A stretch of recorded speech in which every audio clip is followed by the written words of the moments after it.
پنابرین روجاوی کردستان این ناف کمپان دیمنن جبر نبونا آلیکارین ریخستنین کوب کارو بارین پنابران رادبن دلگرانن. لی کمپا گویلان یه سر به پاریزگاه دوکیوا پنابر جی کردستان 24 بحثا آستنگین جیانا خود کن اوتینن زمان. حکمت هریما کردستان پیشوازی لوان کر لی ریخستنین کوب کارو بارین پنابران رادبن او جا آلیکاریان بی پار کرنه و جیانا ناف کامپیجی لوان زحمت بویه. حکومت کردستان جمر تقصیر نکر جامعه و منظمه هاتن که ما منظمان هبون یعنی همو تش دوانین دهاتن براد کردن ددان هنکو ندان هنکو از گلک وزانم گی بدین خواه عیشت کن هر قدر عالم استواندنا بخواه عیشت کنم که خواه چه عیش بکن من ده بخواه حق نان زورو کن من دین کنونی مواقع دیکانه وکری نه 60,000 کات دین الوید کنه میروش کرا فروتانه از حق نان زورو کن دین دکم آنها یورو در رو سر رو ندارن فرنه دین دکم اتینم. الفدري كحكومة كردستان مرة تقصير نكريه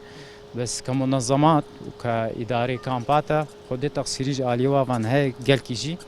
متخازي بو يعني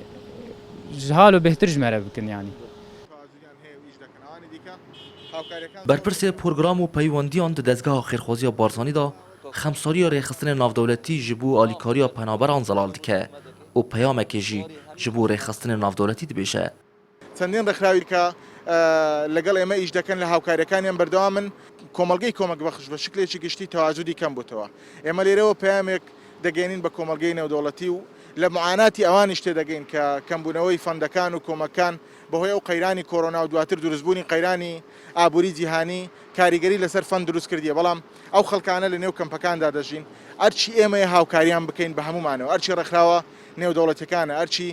کۆمەلگەی نێودەوڵەتیە ئەرچی وڵاتانی کۆمەک بەخشە بەیەکەوە بتوانین ئەگەر کێشەیەکیان هەیە لە گەیاندنی هاوکاریەکان دەستگای خێرخوازی بارزانی چۆن ئەو ئەرکەی خستۆتە سەرشانی خۆی لە نێو کەمپەکان خزمەتی ئاوارە و پەنابەران بکە بە هەمان شێوە ئێمە ئامادەین ئەرکەکان